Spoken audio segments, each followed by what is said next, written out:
أعوذ بالله من الشيطان الرجيم. بسم الله الرحمن الرحيم. السلام عليكم ورحمة الله وبركاته. Waalaikumsalam warahmatullahi wabarakatuh. الحمد لله رب العالمين. الحمد لله الذي أحيانا بعدما أماتنا وإليه النشور. Segala puji bagi Allah Subhanahu wa taala. Pada niku alhamdulillah pada subuh hari ini Allah masih sayang kepada kita, sehingga Allah masih berikan kita nikmat hidup, di mana di malam kita dimatikan oleh Allah. Kita yakin dan percaya suatu hari nanti kita semua akan dikembalikan kepada Allah Subhanahu wa taala. Asyhadu an la ilaha illallah wahdahu la syarika lah, wa asyhadu anna Muhammadan abduhu wa rasuluh sallallahu alaihi wasallam. Allahumma salli wa sallim wa barik alaihi. Pada minggu kembali kita puji Allah Subhanahu wa taala karena nikmat yang luar biasa Allah berikan kepada kita. Masih bergerak, masih melangkah kaki kita menuju rumah Allah yang sama-sama kita cintai ini. Ini nikmat yang luar biasa Bapak Ibu. Karena ketika Allah menjauhkan nikmatnya dari kita, nikmat iman, nikmat Islam itu, sulit kita untuk beribadah kepada Allah Subhanahu wa taala. Bahkan kata Nabi, "Idza ra'aitum rajulun yuqtalul masjid fashhadu lahu bil iman." Siapa saja kata Nabi Bapak Ibu yang ringan kakinya, ringan tangannya, bersegera dia hadir ke rumah Allah, saksikanlah kata Nabi dia termasuk orang yang beriman. Amin. Hebatnya bahwa orang yang terbiasa ke masjid, ringan kakinya, ringan tangannya, itu Nabi bersaksi sendiri bahwa washhadu lahu bil iman. Saksikanlah inilah orang yang beriman. Mudah-mudahan kita termasuk. Amin. Allah. Apalagi Bapak Ibu sempat pula kita salat subuh tadi berjamaah pula lagi. Kata Nabi, siapa yang sempat salat subuh, man shalla subuhi fil jamaah wa ka'annama laila kullah. Siapa yang sempat salat subuh berjamaah, itu sama dia dengan salat semalam suntuk. Dia tahu Ibu semalam suntuk? Pak, dia tahu Pak? Seorang Solo semalam panuh. Si ayang kata lo salat semalam suntuk, semalam panuh. Ibu, salat sunnah awal mungkin awal jam 9 tu mulai salat sampai lo subuh lah mungkin. Tak tahu dia. Ya baik, tak sempat kita salat tahajud Bapak Ibu kerana letih bukan main. Hadir kita hari ini ke rumah Allah salat subuh itu sudah dianggap dengan salat semalam penuh. Luar biasa salat subuh. Bersalawat kita kepada Rasulullah Nabi Allah Muhammad sallallahu alaihi wasallam.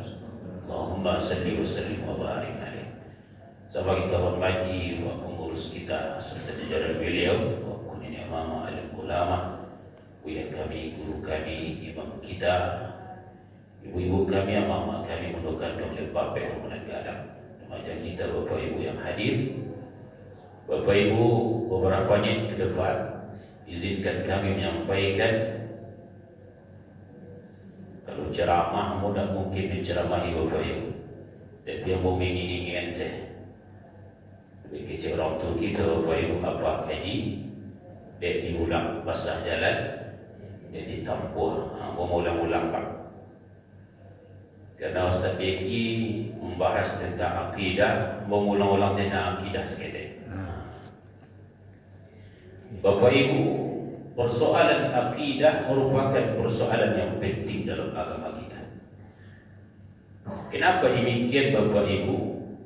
Karena diterima atau tidak amal seseorang terletak dengan akidahnya.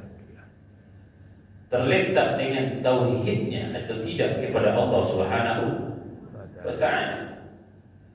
Makanya ketika masuk ke dalam Islam Bapak Ibu, maka gerbangnya ada dua. Pertama, mengatakan bahwa Allah itu Tuhan kita dan Nabi Muhammad adalah utusan Allah. Barulah gerbang kedua adalah melaksanakan apa saja yang diperintahkan oleh Allah, apa saja yang dilarang oleh Allah. Makanya kita kan sering baca Bapak Ibu, raditu billahi rabba, ya Pak, wa bil islam dinina, wa bi Muhammadin nabiyya wa rasulah. Kalau itu dengan khusyuk baca Bapak Ibu, itu berlinang mata tu. Raditu billahi rabba, ya Allah, ridho, ya, ridho saya ke Tuhan, ya, wa bil islam dinina, agama saya Islam, ya Allah, wa bi Muhammadin nabiyya wa rasulah, Nabi saya Muhammad, ya Allah. Baik. Jadi orang yang tidak menyatakan bahawa Tuhannya adalah Allah, kemudian dia beramal dalam kehidupan Bapak Ibu, sehebat apapun amalnya, ya Pak, sehebat apapun amalnya, sebesar apapun amalnya, sehebat apapun kebaikannya, ya Pak, tetapi dia tidak mengatakan raditu billahi rabba, maka amal itu sia-sia di hadapan Allah. Pokoknya Tuhan Ustaz, ya kan? Memang Allah yang mengatakan dalam Quran surat Al-Furqan ayat 23, wa qadimna ila ma amilu min amalin faja'alnahu haba'an maghfura. Mungkin kalau diulang sedikit, mula ulang siapa itu? Apa kata Allah Bapak Ibu? Wa qadimna ila ma amali. Orang yang beramal Bapak Ibu tapi dia tidak menyatakan raditu billahi rabba, faja'alnahu haba'an maghfura, maka amalnya Bapak Ibu sama dengan ibarat abu Pak di atas tempat yang paling tinggi, ya Pak. Kemudian datang angin Bapak Ibu, maka debu itu akan berlalu dengan angin, sia-sia saja, tidak berbekas sedikit pun. Dan dibalik oleh Allah Ustaz. Nah, ini dibalik bentuk sayang Allah. Kapan? Selagi hidup. Kalau besok, dah, tidak ada betul. Tapi kalau orang mengatakan raditu billahi rabba, bersungguh-sungguh dia Bapak Ibu, sekecil apapun amalannya dibalas selagi hidup, apalagi nanti di akhirat kelak. Makanya cabang amal itu kan banyak Bapak Ibu, 71 cabang tingkatan iman kata Nabi sallallahu alaihi wasallam. Yang paling tinggi itu kalimat la ilaha illallah. Yang paling rendah amak pai musaji awak, apa pai musaji awak, Bang. Oh, ada batu di tengah jalan, waktu kumambe lewat orang mego kuai, dia ajak dia apa tu kata api, aduh kayu di jalan mabenya ajak kata api, kan? Itulah cabang iman yang paling rendah, ibadah. Tapi kalau orang tidak menyatakan raditu billahi rabba, bagaimana? Sebesar apapun selagi hiduplah dibalik, tapi kalau besok tidak ada. Makanya dalam Quran surat Nur itu Allah jelaskan, walladzina kafaru a'maluhum katharabin. Orang yang beramal tetapi tidak mengatakan Tuhannya adalah Allah, maka kata Allah katharabin, maka dia beramal seperti fata morgana. Ibu Hamka mengatakan katharabin itu fata morgana. Apa kata Buya Hamka dalam tafsir beliau Bapak Ibu, seperti apa fata morgana? Ya nak, jalan awak di siang hari, terik, bukan main, panas bukan main. Bang, bulan puasa loleh hari itu. Bang, panik, angin badangkang hari itu. Begitu. Tampak berkilik-kilik di tengah jalan, seperti air bentuknya. Dah ke awak kasinan, air tu tidak. Dah air kiranya. Maka seperti itulah fata morgana. Orang yang beramal tetapi tidak mengatakan Tuhannya adalah Allah, maka dia menganggap amalnya banyak tetapi sia-sia. Tapi kalau orang Bapak Ibu tidak sempat dia beramal, itu lupa, belum sempat dia beramal, Pak. Tapi dia mengatakan dengan ikhlas Tuhannya adalah Allah, mati dia Bapak Ibu, meninggal dia Bapak Ibu, jaminannya surga Allah Subhanahu wa taala. Oh, ngeri lo terus. Alung sempat beramal, tapi dia mengatakan Tuhannya adalah Allah, beramalnya tidak sempat beramal, suruh boynya. Oh, bahaya lo tuh. Datakan cerita bahwa orang yang membunuh 99 orang. Hadis sahih Bapak Ibu. Datang dia ke tempat satu ulama Bapak Ibu, ditanya, "Wahai Syekh, ambo membunuh 99 orang. Apakah taubat ambo diterima oleh Allah atau tidak kalau ambo bertaubat?" Cik ulama tu banyak dosa. Tak akan diterima oleh Allah ni.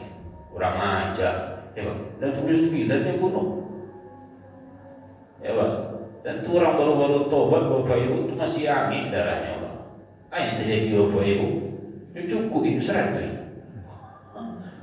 Cukup 100 ni. Datang aja balik. Ambil ulama. "Wahai Syekh, ambo nak datang ke tempat Syekh Fulan. Ambo sampaikan ke Syekh Fulan, wahai Syekh, ambo membunuh 99 orang. Apakah dosa ambo diampunkan oleh Allah? Kecilnya dosa ambo tak diampunkan oleh Allah. Ambo kini datang ke engkau. Apakah dosa ambo diampunkan oleh Allah?" Dan menggigil Syekh itu, Pak. Ya kan? Nak dikecil, tidak bego tentu cukup 101 itu. Pak, berfikir panjang. Tapi bila orang alim, orang arif, Pak, orang bijaksana, ucap beliau, Allah sebesar apapun dosamu diampunkan oleh Allah selagi engkau bertaubat kepada Allah. Baik kata sampai sinan, ada di sinan kajian, ada di sinan sampai orang solat, beribadah di sinan, taubat di sinan. Jalan dia, Pak. Jalan sungguh-sungguh. Tengah jalan baru meninggal, Pak. Nak turun malaikat. Barangkali malaikat rahmat, malaikat azab. Kecilnya jatah hamba. Kecil malaikat rahmat, dah bisa jatah hamba dah tampak yang punya bayi. Yang ni bani untuk bertaubat tadi. Ya Bapak Ibu, pas tagak, apa yang terjadi Bapak Ibu? Itu sudah Allah kembali. Yang dakiknya sampai bertaubat atau tidak? Telah dicek ternyata dakiknya kan? Sampai bertaubat. Apa yang terjadi Bapak Ibu? Dimasukkan ke dalam surga Allah. Amin. Padahal belum sempat beribadah, banyak sebab. Tapi bagaimana? Dia mengatakan Tuhannya adalah Allah. Orang yang mengatakan la ilaha illallah dengan khusyuk dia mengatakan itu Bapak Ibu. La ilaha illallah, tidak ilah kecuali Allah saja. Kemudian bagaimana dalam kehidupan? Syekhul Islam Ibn Taymiyah mengatakan huwallazi ya'lahul qalb bikulli hubbin wa ta'zim wa tajlil wa takrim wal khawf wa raja' wa nahwa dhalik. Apa kata Syekhul Islam Ibn Taymiyah? Dalam hatinya dikatakan wa ta'zim, yang diagungkan Allah, yang diharapkan Allah, yang dimuliakan Allah, yang ditakuti Allah, yang diminta tolong Allah. Baik. Tapi banyak dosanya banyak. Setelah ditimbang Bapak Ibu, banyak dosanya dalam kehidupan. Lain sempatnya masuk neraka, masuknya ke neraka, tapi dia mengatakan la ilaha illallah. Apa yang terjadi Bapak Ibu? Walaupun lama dia di neraka, tapi masih ada jatahnya untuk dimasukkan ke dalam surga Allah. Baik, mana kata tujuh? Masuk neraka dulu baru masuk surga, atau masuk surga tak masuk neraka? Baik, pasti kalau awak ditanya condong mata kan rancak, condong salero kan lama. Baik, kalau awak tentu ya, jadilah pepatah orang Minang kau Ibu tak kurang nak di luar taipi, nak dia teh tagangnya badan yang dan diam. Kakangnya bajelo-jelo, kandunya pada tiang dan tiang. Duduk seorang basampi-sampi, duduk bersama balapang-lapang. Lalu kalau ditanya mana ni masuk surga dulu tu neraka, ke neraka dulu baru masuk surga. Ni olah apa? Walaupun langsung ke surga tu. Ya kan? Tak sempat awak singgah di neraka. Amin. Amin. Jawapan. Amin. Tapi Bapak Ibu, hebatnya orang yang mengatakan Tuhannya adalah Allah, walaupun banyak kesalahannya di atas dunia Bapak Ibu, tapi ada harapan nanti dia masuk ke dalam surga Allah. Berbeda dengan orang yang tidak mengatakan Tuhannya adalah Allah, kakak di neraka. Itu ibu kakak, kekal di neraka Allah. Tak ada harapan yang akan masuk ke dalam surga. Kenapa? Karena dia tidak mengatakan Tuhannya adalah Allah. Ibarat sekolah, sekolah tu saja di apapun murid, tajawid di pertanyaan soalannya, tapi kalau dia tidak mendaftar, dia pergi penilaian tidak. Dan dia pergi nilai. Tapi sebodoh pun murid, tapi dia mendaftar, dia pergi nilai tidak. Ya, inilah nikmat yang paling luar biasa Bapak Ibu adalah nikmat kita dilahirkan beragama Islam. Itu nikmat yang paling luar biasa. Tapi jangan sampai Bapak Ibu, kalau alhamdulillah Bapak Ibu, mudah-mudahan awak istiqamah kali. Tapi yang ikut bahasa ini bawa sampaikan ke anak cucu awak Bapak Ibu. Yang awak saja yang mendengar Pak. Kenapa demikian Bapak Ibu? Karena nasihat-nasihat ini tidak saja untuk kita, tetapi untuk anak cucu kita Bapak Ibu. Apa itu Pak? Nikmat yang paling luar biasa adalah kita dilahirkan dalam beragama Islam. Itu nikmat yang paling luar biasa Bapak Ibu. Tapi jangan sampai Islam itu hanya sekedar Islam saja, hanya simbol saja. Lucu ini. Haruslah awak beramal. Orang yang Bapak Ibu lahir dalam keadaan Islam, tapi tidak sempat dia melaksanakan ibadah kepada Allah, khawatir nanti Islam itu akan habis. Apalagi beribadah solat contohnya Pak, kalau dia mengatakan solat itu tidak suatu kewajiban, solat tidak perlu, solat ditentangnya Bapak Ibu tu khawatir awak jatuh kepada kesyirikan. Tapi kalau nyoleh mengaku ya solat itu dari solat cuma malih mengajar fasik. Ya Islam betapa banyak hari ini Bapak Ibu Islam itu hanya sekedar di KTP saja. Tapi pemahamannya terhadap Islam, akidahnya bagaimana? Ini dipertanyakan. 3 yang sudah diharamkan Majelis Ulama Indonesia hari ini Pak. Akidah. Apa yang sudah diharamkan Majelis Ulama Ustaz? Pemahaman sekuler, pemahaman liberal, pemahaman pluralisme. Ini sudah diharamkan Majelis Ulama Bapak. Apa itu pemahaman pluralisme? Menganggap semua agama sama. Cocok kira-kira Pak? Tak cocok. Kenapa? Karena Allah mengatakan inna dina indallahi Islam. Agama yang diridai Allah Islam. Kalau orang mencari agama di luar Islam, maka kata Allah bagaimana? Dia akan merugi Bapak Ibu. Al-Islam ya'lu wa la yu'la alaih. Islam itu tinggi, tidak ada yang tinggi dari Islam. Tapi ada anak-anak kita, Pak, remaja-remaja kita, bahkan ada orang yang pemahaman pluralisme, Pak, seakan-akan dia mengatakan itu toleransi, menganggap semua agama sama. Kamu pun mendengar sendiri Pak Ibu, bagaimana kawan-kawan kita yang di luar Islam itu mengatakan agama sama saudaranya. Ya kan Ustaz? Ya kan? Kamu mendengar siapa Ibu? Islam dan Islam atau tidak, kan beramal. Ya kan? Letak tu siapa yang akan masuk Islam boleh letak tu leh. Ya kan? Ustaz beramal dengan Islam Ustaz. Letak tu Ustaz suruh kami kalau letak tu. Kalau waktu toleransi terhadap itu Bapak Ibu, bagaimana anak generasi kita Pak Ibu? Besoknya pergi umur saji, besoknya pailunya nak kesini. Kan? Besoknya ibadah menyembah Allah, besok pailunya ke sini. Kenapa? Pluralisme, menganggap semua agama sama. Belum lagi Bapak Ibu liberal, belum lagi sekuler, ya kan? Mengkotak-kotakkan, belum lagi semuanya mengandalkan logika. Maka sehingga persoalan akidah ini persoalan yang penting. Sehingga bagaimana Pak? Sejak dari dahulu persoalan akidah ini sangatlah diperhatikan oleh orang-orang saleh dahulu. Siapa contoh? Nabi Allah Ya'qub.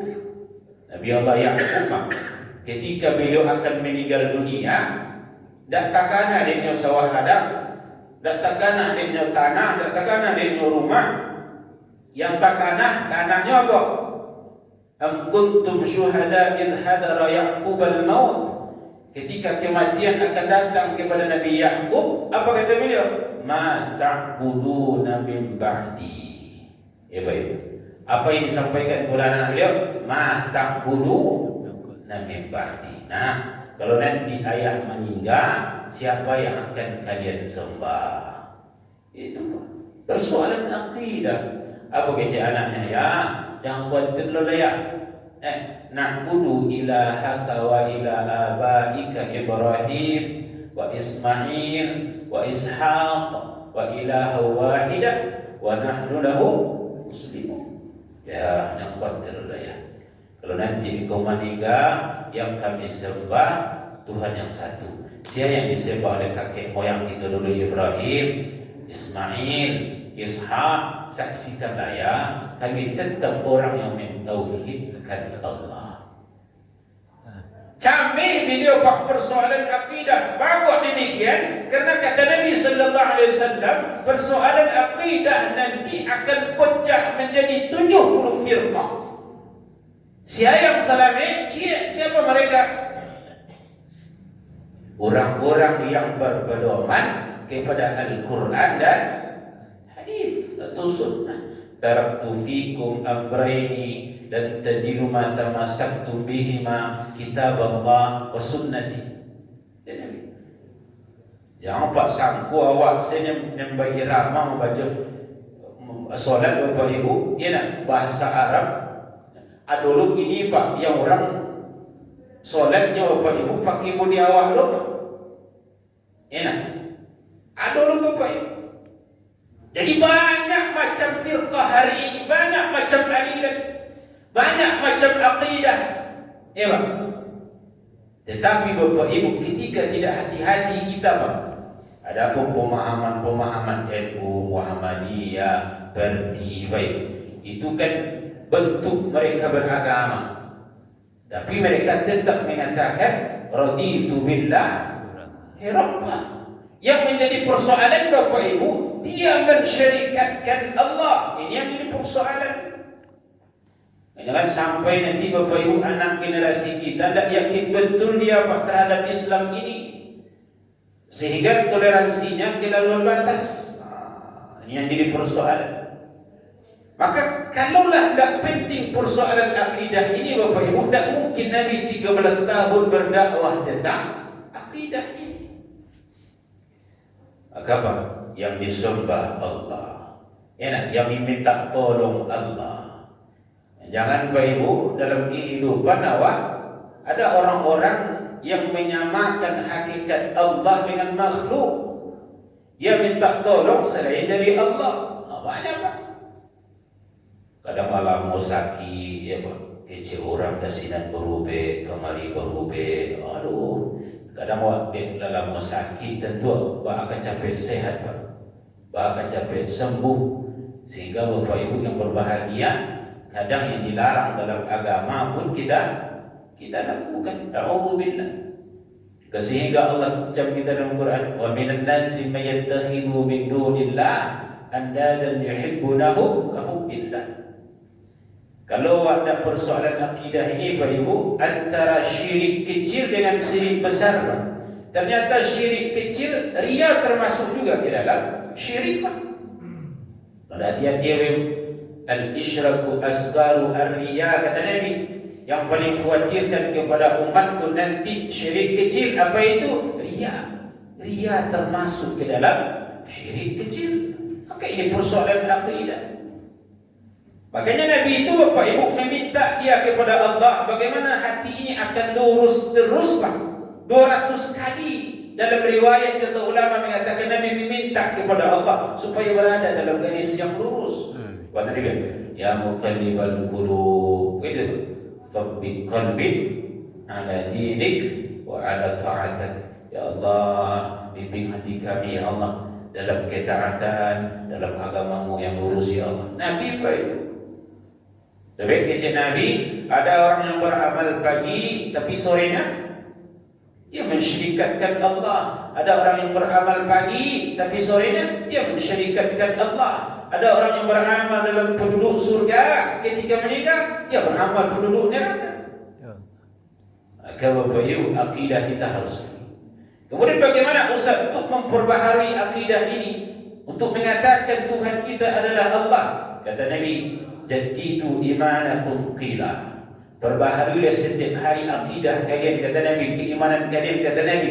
Kata sahabat, jadidu imanana ya Rasulullah. Bagaimana cara kami memperbaharui iman kami ya Rasulullah? Biqauli la ilaha illallah. Tapi kalimat la ilaha illallah itu bukan hanya sekedar di lisan, ya nak, takriru bil lisan wa tasdiq bi qalbi wa amalan bil jawarih.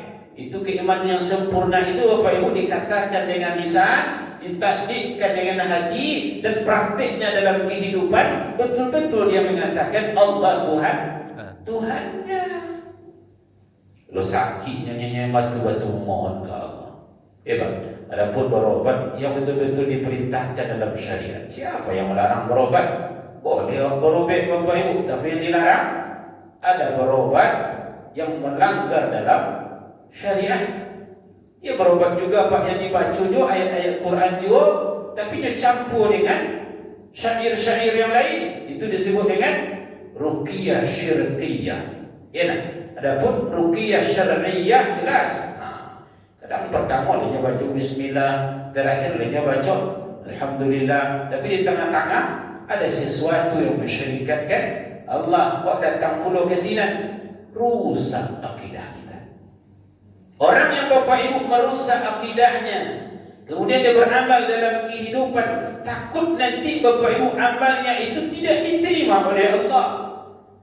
Ya Pak, makanya kata Allah, kata Nabi sallallahu alaihi wasallam, siapa yang datang ke suatu tempat yang dilarang oleh Allah 40 hari, solatnya tidak diterima oleh Allah. Ini persoalan akidah, ini persoalan yang penting dalam agama kita. Kenapa? Disitulah letak kedudukan kita dalam beragama. Makanya Islam, syariat Islam itu lahir Bapak Ibu untuk bagaimana akidah ini lurus, bagaimana akidah ini benar. Jadi jangan sampai Bapak Ibu syariat ini hadir untuk sesuatu yang memudaratkan kita, tidak. Tapi akidah syariat itu lahir untuk menjernihkan fitrahnya manusia itu sendiri, tidak mengekang, tidak mengikat. Kenapa? Tetapi akidah atau syariat itu hadir Bapak Ibu untuk membimbing bagaimana kita ini murni dalam keadaan lahir fitrah, dan dalam keadaan meninggal nanti juga dalam keadaan fitrah, ya, menuju Allah Subhanahu wa taala. Bila kalau ada campur aduk Pak, antara yang hak dengan yang batil, tak ada dia awak. Ini awak solat lain, tapi sesuatu yang tahayul khurafat awak percaya je. Bapak Ibu memakai cincin tu bu, kecil kawan. Oh, kamu pakai cincin kau kat tanam batin aku. Yang ada gelisa. Kalau dah ibu pakai Pak, gelisa. Aku khawatir apa ya? Apa kau pakai cincin tu Pak? Oh, kini musim cincin Ustaz. Kalau batu kusum, batu kusum, apa ada tu Pak? Pakailah, ya kan? Tapi yang banyak banyak pakai batu. Kau dah khusus lo kawan sembahyang sembahyangnya nak. Bapak tu sembahyang dengan batu 10 batu. Tidak khusus kau dah. Mana Pak kau di batu si kawan ni? Kau bawa baju lo. Tapi kalau nak pakai cincin, ada fadilahnya di sini. Di situ dah letaknya sesuatu yang tentang. Ini mudah-mudahan sudah baik. Seketiknya, ya kan? Orang pakai cincin, tak pakai cincin. Pakai cincin dia kerana ada manfaat, ada menolak mudarat, kecilnya syirik. Tapi kalau dia pakai cincin untuk perhiasan, boleh saja. Datang ke rumahnya, kok boleh tak datang ke ikut supaya rumah aku kena tertolak bala. Tak ada sesuatu yang masuk ke rumah aku. Tuhan dari ibu, ya sejak aku pakai itu tidak ada yang ini sesuatu yang. Jadi Allah itu Bapak Ibu sangat sensitif sekali. Maka dikatakan oleh Syekhul Islam Ibn Taimiyah tadi apa? Yang kita cintai Allah, yang kita muliakan Allah, yang kita harapkan Allah, yang minta tolong Allah saja. Apapun bentuknya Bapak Ibu, kita hanya minta tolong, menyembah, berharap, yang kita takuti Allah saja. Adapun takut kepada yang lain sewajarnya. Namun dengan waktu musim corona kan takut lah, takut lah, jika lari-lari dan perintah Nabi SAW, ya kan? Tapi ketika ketakutan itu mengalahkan ketakutan kepada Allah, harapan itu mengalahkan cinta itu mengalahkan cinta kepada Allah, inilah yang jadi persoalan dalam kehidupan. Baik Bapak Ibu, ini yang mungkin yang perlu kami sampaikan. Kalau ada Bapak Ibu yang ingin bertanya, satu dua lagi silakan. Ada bertanya, Mak? Assalamualaikum.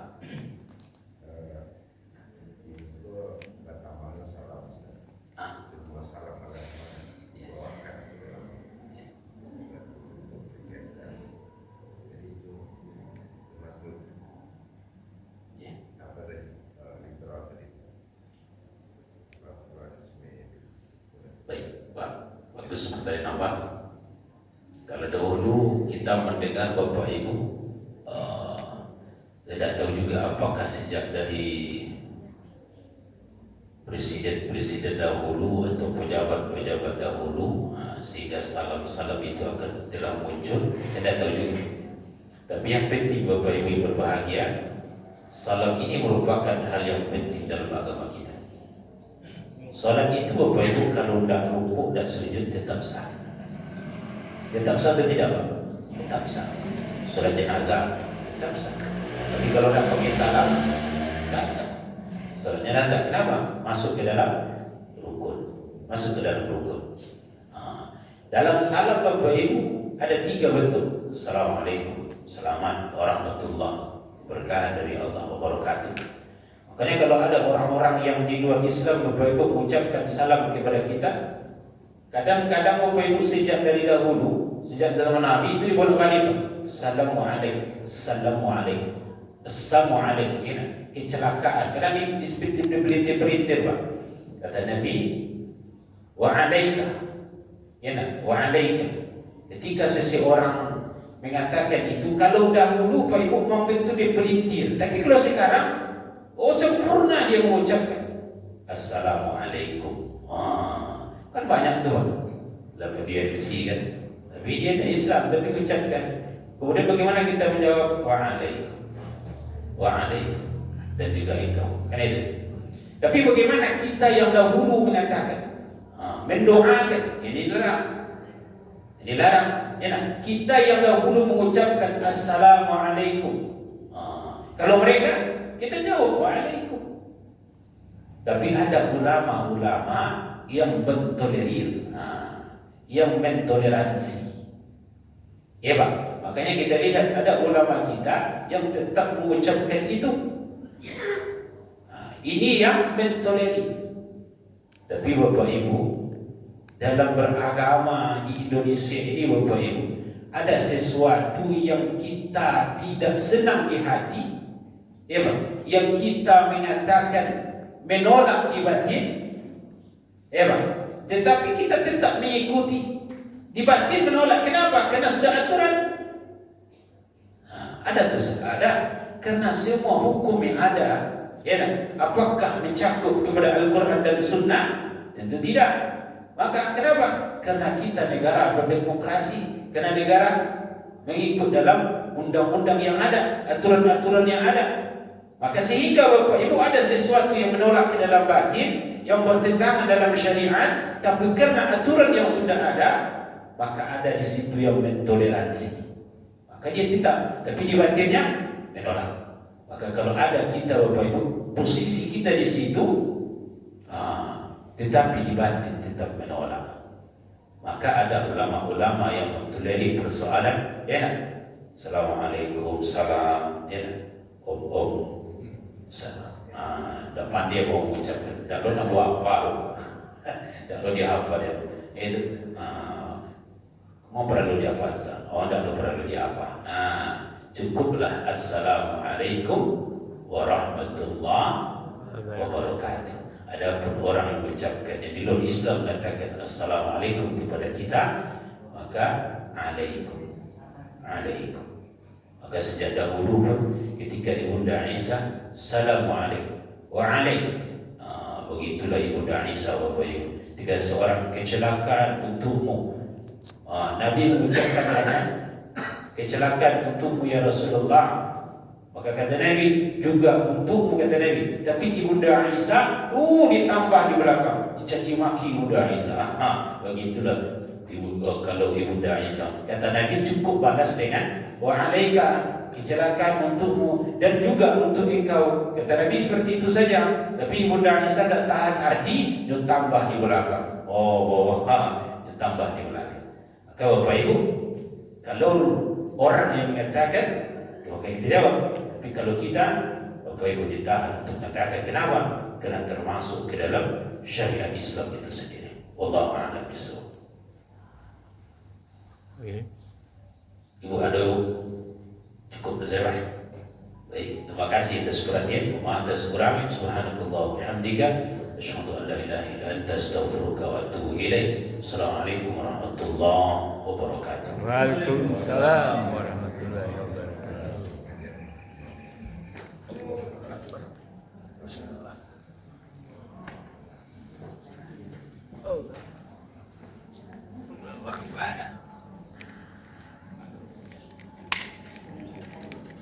Bang, Allah. Makasih banyak Pak Ustaz. Assalamualaikum Pak Ustaz. Makasih Ustaz. Ya. Bisa dek, kita sama nama kau. Ayah sama. Ayah penting sama.